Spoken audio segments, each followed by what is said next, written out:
নবম জাতীয় pay scale ২ ধাপে বাস্তবায়ন করা হবে।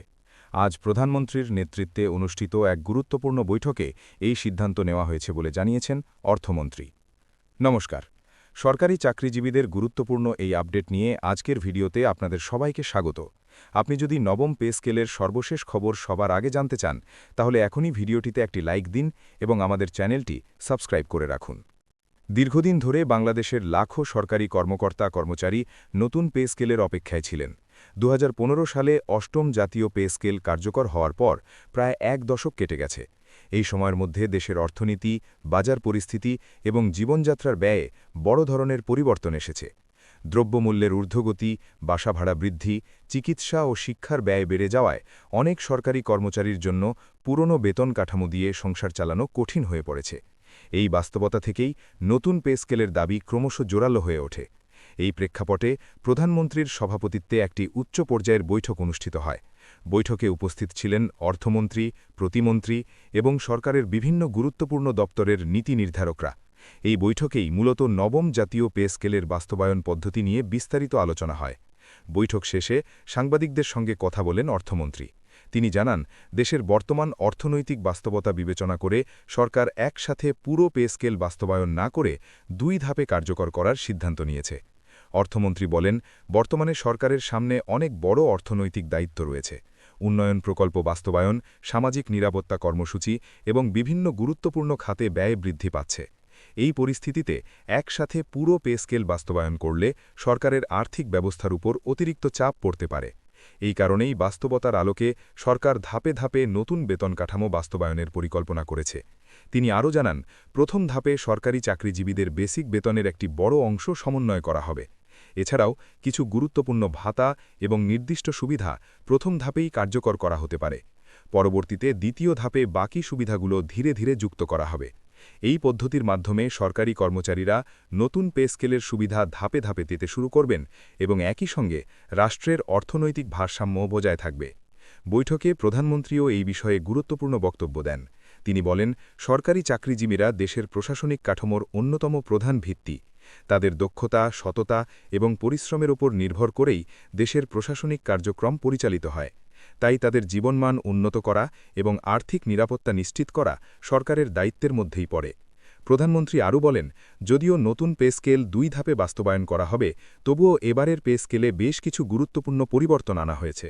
বিশেষ করে বিভিন্ন গ্রেডের মধ্যে বেতন বৈষম্য কমানো, ভাতার কাঠামো পুনর্বিন্যাস এবং পদোন্নতির সুযোগ বাড়ানোর বিষয়গুলো নতুনভাবে বিবেচনা করা হয়েছে। এর ফলে সরকারি কর্মচারীদের আর্থিক অবস্থার উন্নতি ঘটবে এবং তাদের কর্মস্পৃহাও বাড়বে বলে আশা করা হচ্ছে। বৈঠকে আলোচনার সময় আরেকটি গুরুত্বপূর্ণ বিষয় উঠে আসে। সেটি হল নতুন পে স্কেলের গেজেট প্রকাশের সময়সীমা। অর্থমন্ত্রী জানান, সরকারের লক্ষ্য খুব দ্রুত সময়ের মধ্যে নবম জাতীয় পে স্কেলের আনুষ্ঠানিক গেজেট প্রকাশ করা। পরিকল্পনা অনুযায়ী আগামী ১৫ থেকে ১৬ মার্চের মধ্যেই এই পে স্কেলের পূর্ণাঙ্গ গেজেট প্রকাশ করা হতে পারে।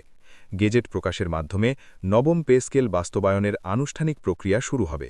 এরপর সংশ্লিষ্ট মন্ত্রণালয় ও বিভাগগুলো তাদের প্রশাসনিক কাঠামোর মাধ্যমে নতুন বেতন ব্যবস্থা কার্যকর করতে শুরু করবে।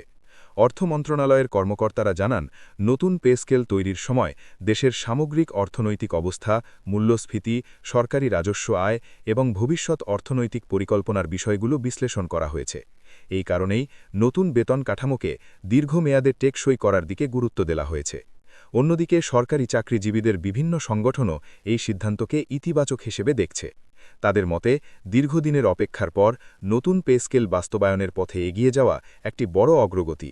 যদিও একসাথে পুরোটা বাস্তবায়ন না হয়ে ২ ধাপে হচ্ছে, তবুও এটি সরকারি কর্মচারীদের জন্য আশার খবর। তবে অনেক কর্মচারী আশা করছেন, অর্থনৈতিক পরিস্থিতি উন্নত হলে দ্বিতীয় ধাপের বাস্তবায়ন দ্রুত সম্পন্ন করা হবে। কারণ বর্তমান সময়ে জীবনযাত্রার ব্যয় দ্রুত বৃদ্ধি পাচ্ছে এবং সেই অনুযায়ী বেতন কাঠামো সময়ের সাথে সামঞ্জস্যপূর্ণ হওয়া জরুরি। বিশেষজ্ঞদের মতে, নতুন পে স্কেল বাস্তবায়ন শুধু সরকারি চাকরিজীবীদের জন্যই নয়, দেশের অর্থনীতির জন্যও গুরুত্বপূর্ণ। কারণ বেতন বৃদ্ধি পেলে মানুষের ক্রয় ক্ষমতা বাড়ে এবং বাজারে পণ্যের দাবি বৃদ্ধি পায়। এর ফলে সামগ্রিক অর্থনৈতিক কার্যক্রম আরও গতিশীল হতে পারে। তবে অর্থনীতিবিদরা সতর্ক করে বলেছেন, বেতন বৃদ্ধির পাশাপাশি উৎপাদনশীলতা বাড়ানো এবং রাজস্ব আয় বৃদ্ধি করাও জরুরি। তা না হলে দীর্ঘমেয়াদে অর্থনীতির ওপর চাপ তৈরি হতে পারে। সরকারি সূত্র জানিয়েছে এবারের পে স্কেলে শুধু বেসিক বেতন নয়, বিভিন্ন ধরনের ভাতা এবং সুযোগ সুবিধার ক্ষেত্রেও পরিবর্তন আনা হতে পারে। বিশেষ করে বাড়ি ভাড়া ভাতা, চিকিৎসা ভাতা এবং যাতায়াত ভাতার মতো বিষয়গুলো নতুনভাবে নির্ধারণের পরিকল্পনা রয়েছে। সব মিলিয়ে বলা যায়, নবম জাতীয় পে স্কেল বাস্তবায়নের এই সিদ্ধান্ত লাখো বাংলাদেশের সরকারি কর্মকর্তা কর্মচারীর জন্য অত্যন্ত গুরুত্বপূর্ণ একটি খবর।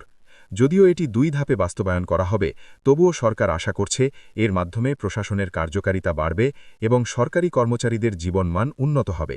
এখন সবার দৃষ্টি আগামী কয়েকদিনের দিকে, কারণ নির্ধারিত সময়ের মধ্যে যদি গেজেট প্রকাশ করা হয় তাহলে খুব শীঘ্রই শুরু হবে নবম জাতীয় পে স্কেলের বাস্তবায়ন প্রক্রিয়া।